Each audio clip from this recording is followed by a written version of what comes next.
என்னாகமத்தினுடைய புத்தகம் 23வது அதிகாரம் 24வது வசனத்தை வாசிங்க. அந்த ஜனம் துஷ்ட சிங்கம் போல எழும்பும், பாலசிங்கம் போல நிமிர்ந்து நிற்கும்.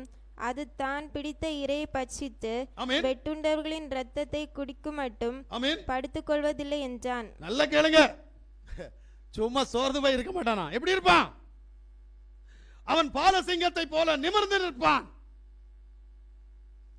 ஏன்னா யாவுடைய ஆசீர்வாதம் அவனுக்குள் இருக்கிறபடினால் தனக்கு விரோதமாக எழும்புகிறவர்களை பட்சித்து நாசம் பண்ணுகிற வரைக்கும் அவன் தூங்க மாட்டான். நம்ம எப்படி அவன் கூட சேர்ந்து தூங்குவோம்? சூப்பரா இருக்குல்ல? யாரு கூட நம்மளை எதிர்த்து போராடுறோம் கூடயே தூங்குறோம். அப்ப நீ இஸ்ரவேலனான்னு கேட்கிறேன். இஸ்ரவேலுக்கு கொடுக்கப்பட்டது உனக்கு வேண்டுமானால் நீ இஸ்ரவேலனாக மாற வேண்டுமே தவிர நீ கானானியனாக, நீ எகிப்தியனாக, நீ எபூசியனாக நீ மாறக்கூடாது. அல்லேலூயா. உன்னிடத்தில் ஒரு மாற்றத்தை என் தேவன் விரும்புகிறார். இஸ்ரவேல் ஜனங்களை நீ எல்லாம் தேவனுக்குள்ள வர்றதுக்கு முன்னாடியே அவர் அன்றைக்கு வாக்குத்தத்தம் கொடுத்தார். அந்த வாக்குத்தத்தத்தை இன்றைக்கு வரைக்கும் வைத்திருக்கிறான். அவன் ஒரு யுத்த தளவாடங்களை அமைத்தால் அவர் பேரை தவிர வேற எதையும், வேதத்தில் இருக்கிற பேரை தவிர வேற எந்த பேரையும் அதற்கு சூட்ட மாட்டான். நம்ம பேரை கேட்டாலே சூப்பரா இருக்கும். நம்ம பேரு அது சூப்பரா வச்சிருப்பாங்க தெரியுமா? எப்படி இப்பதான் பிள்ளைகளுக்கு பேர் வைக்கிறாங்க. அப்பம் பேரையும் அம்மா பேரையும் சேர்த்து ஒரு இங்கிலீஷ் பேரை வைப்பாங்க. அதனுடைய கூட்டுத்தொகையை பார்த்தா ஒரு மிருகத்தினுடைய பேரா இருக்கும். ஆனாலும் பரவாயில்லைன்னுவான். பேர் வைக்கிறது லட்சணம். இன்றைக்கு வரைக்கும் அவருடைய ஜனம் அப்படி செய்ய மாட்டார்கள். வேதத்தில் இருக்கிற நாமத்தை தன் ஜனங்களுக்கு வைப்பார்கள்.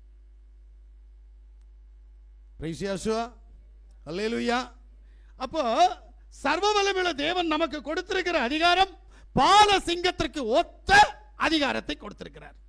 அந்த பாலசிங்கத்திற்கு ஒத்த அதிகாரம் நம்மிடத்தில் இருந்தால் என்ன செய்வோம்? நம்முடைய சத்துருக்களை நாம் அழித்து தீர மட்டும் நித்திரைக்குள் கடந்து போக மாட்டோம். உறக்கத்தை வெறுக்கணும். நமக்கு உறங்கி உறங்கி தான் பிசாசு நம்மகிட்ட போராடிட்டு இருக்கிறான். ஆனா இஸ்ரவேலருக்கு அப்படி இல்லை. அவன் தூக்கத்தை எதிர்த்து போராடுவான். எதுக்கு தெரியுமா? தன்னுடைய சத்துருக்களை நாசம் பண்ணுவதற்காக. தூக்கமே கிடையாது. கழிஞ்ச நாள்ல பாக்குறேன், ராத்திரி 12 மணிக்கு ஏவுகணை எடுத்து அடிச்சிட்டு இருக்கிறான். கொஞ்சம் யோசிக்கிறீங்களா? அவனுக்கு எதிரிய வீழ்த்தணும். ஆனா உனக்கு எனக்கு என்ன வேலை? நித்திரை மயக்கத்தில் தூங்கணும். சபையில வந்தாலும் தூங்கணும், வீட்டுக்கு போய் ஜெபம் பண்ணும்போது தூங்கணும், உபவாசன்ற பேர்லையும் தூங்கணும், வேத வாசிக்கிற நேரம் தூங்கணும். ஏன்னா எப்ப பிசாசு உனக்கு தூக்கத்தை தருவான் தெரியுமா? நீ எப்ப தேவன் இடத்துல போகணும்னு நினைக்கிறியோ அப்பதான் உனக்கு தூக்கத்தை தருவான். அந்த தூக்கம் உன்னை வஞ்சிக்கும். ஆமென், அல்லேலூயா. நம்ம அந்த தூக்கத்துல தூங்கிடுறோம் தெரியுமா? தூங்கணும்னு நினைச்சு ஆராதனை வர மாட்டோம். வெள்ளிக்கிழமை உபாச ஜெபமா எனக்கு தூங்கணும், நான் வரல. ஞாயிற்றுக்கிழமை ஆராதனை கொஞ்சம் தூக்கிட்டு வரனே. தேவன் உன்னை என்ன செய்வார் கொஞ்சம் யோசி. அதனாலதான் உன்னை கைவிடுகிறார். அதனாலதான் ஆபத்து சடுதியாக வருகிறது, பொல்லாப்பு கடந்து வருகிறது.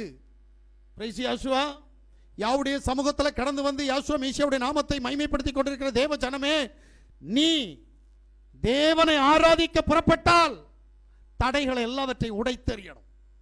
பாலசிங்கத்திற்கு ஒத்த பலன் உன்னிடத்தில் கடந்து வரணும். இருக்கா? லேவியருடைய புத்தகம் 26வது அதிகாரம் 13வது வசனத்தை வாசிங்க. நீங்கள் எகிப்தியருக்கு அடிமைகளா இராதபடிக்கு நான் அவர்கள் தேசத்திலிருந்து உங்களை புறப்பட பண்ணி உங்கள் நுகத்தடிகளை முறித்து. நல்ல பாத்துடுங்க. அடிமைத்தனம் நீங்க உங்கள் நுகத்தடிகளை முறித்து உங்களை நிமிர்ந்து நடக்க பண்ணின உங்கள் தேவனாகியா. நல்ல புத்திங்களா? நீ பிசாச கண்டா நிமிர்ந்து நடப்பியா? பாவத்தை கண்டா நிமிர்ந்து நடப்பியா? மாம்ச பலவீனத்தை கண்டா நிமிர்ந்து நடக்க முடியுதா? அப்புறம் சொல்ற நானும் பைபிளை வச்சிருக்கிறேன், நானும் கர்த்தருடைய பிள்ளைன்னு சொல்றேன். என்ன காரணம்? ஆண்டவரே, இஸ்ரவேல் ஜனங்களை ஆசீர்வதிக்கிறவரே, என்னையும் ஆசீர்வதியும். எப்படி கேட்கிற? ஆமென். மூன்றாவது ஒரு காரியம், என்னாகமத்தினுடைய புத்தகம் 23வது அதிகாரத்தை வாசிப்போமேயானால் இஸ்ரவேலுக்கு விரோதமான காரியம். எண்ணாகமத்தின் புத்தகம் 23:23. யாக்கோபுக்கு விரோதமான மந்திரவாதம் இல்லை. யாக்கோபுக்கு விரோதமான மந்திரவாதம் இல்லை. இஸ்ரவேலுக்கு விரோதமான குறி சொல்லுதலும் இல்லை. இங்கேயே தெரியும் நீ இஸ்ரவேலன் இல்லைன்னு. வாசிமா. தேவன் என்னென்ன செய்தார் என்று கொஞ்ச காலத்திலே யாக்கோபையும் இஸ்ரவேலையும் குறித்து சொல்லப்படும். ஆமென். ஒரு பாஸ்டர் பேசுறாரு. பாஸ்டர் ஜெபம் பண்ணுவீங்களா? என்ன மந்திரவாதம் செஞ்சு எனக்கு ரொம்ப பிரச்சனையா இருக்குது பாஸ்டர். வீட்டம்மாவுக்கும் முடியல, எனக்கும் முடியல, பிள்ளைக்கும் முடியல. எனக்காக கொஞ்சம் ஜெபம் பண்ணுங்க பாஸ்டர். யாரு? பாஸ்டர். அடுத்தவன் மந்திரவாதம் செஞ்சானா இவனுக்கு கஷ்டமா? யோசிக்கிறீங்களா? தயவு செய்து சொல்றேன், உனக்காக செய்வானான்னு கேட்டா செய்வான். செய்யப்படும் மந்திரவாதம் உன் முடிய கூட தொடாது, தொடக்கூடாது. யாராக இருந்தால், நீ இஸ்ரவேலனாக இருந்தால் உனக்கு விரோதமான மந்திரவாதமும் இல்லை, உனக்கு விரோதமான குறி சொல்லுதலும் இல்லை. இன்னும் ராப்பாடி வந்து வீட்டில் வந்து கறக்கிறான். ராப்பாடி வந்து கறக்கிறான். குடு குடு குடு குடு குடு குடு. உன் வீட்டில் ஒரு துன்பம் இருக்குது, நான் அவ பேரில் சொல்றேன், நான் அந்த அம்மா பேரில் சொல்றேன், உனக்கு இப்படியாய் நடக்கும். காலையில் வந்து காணிக்கை கேட்கிறான். ஏன்? அவன் சொன்னான், ஆமால வெத்தலையில மை தடவுன மாதிரி சொன்னான். அப்பா என்ன கரெக்டா சொன்னான் தெரியுமா? அவன் சொன்னது அப்படி சொன்னான், எவனுக்கு தெரியாது. அவன் அப்படி சொன்னான்ப்பா. அவன் காலையில வந்தா அவனுக்கு ஏதாவது தட்சணை கொடுக்கணும். குடு. வருவா அவ. நீ கேட்கறதுனாலே அவ உள்ள வந்துருவா தெரியுமா? முதல்ல எப்ப காது கொடுத்து ஒரு விஷயத்தை கேட்கிறியோ அப்பவே உள்ள வந்துருவா. இந்த ஏரியாவில் அப்படி ஒரு வீடு இருக்குது, இப்படி ஒரு வீடு இருந்துச்சு.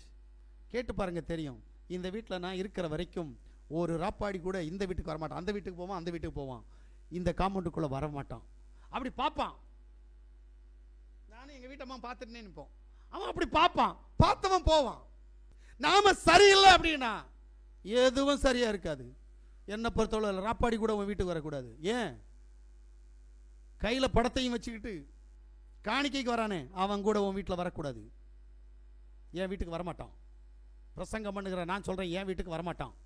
என் தேவன் என்னை பாதுகாக்கிறார். நான் ஆவிக்குரிய இஸ்ரவேலன் என்பதில் உறுதியா இருக்கிறேன். நீ எப்படி இருக்கிற? உனக்கு அதிசயம் செய்யணும்னா, உனக்கு அற்புதம் செய்யணும்னா ஏன் உன்னிடத்தில் ஒரு மாற்றம் இல்லை?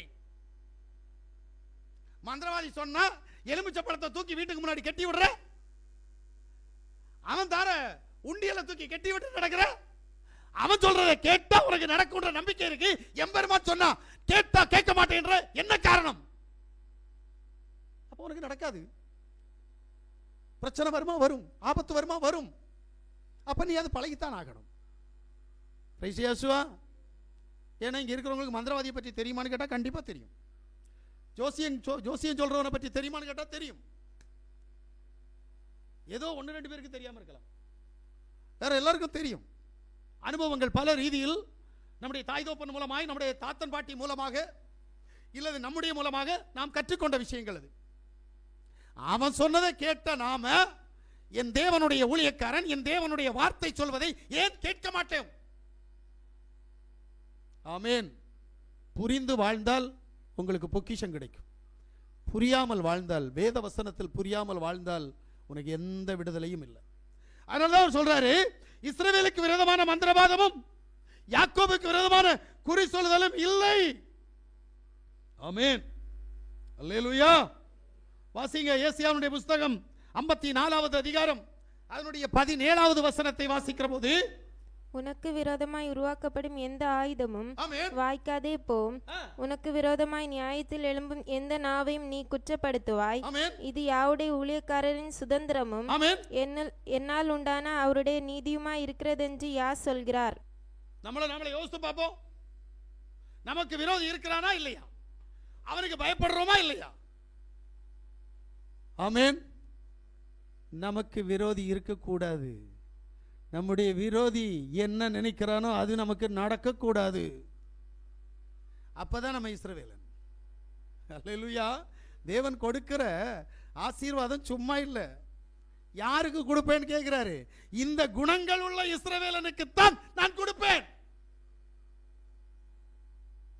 சும்மா தன்னை இஸ்ரவேலன் இஸ்ரவேலன் சொல்லிட்டு இருந்தா கொடுத்துருவாரான்னு கேட்டா இல்ல.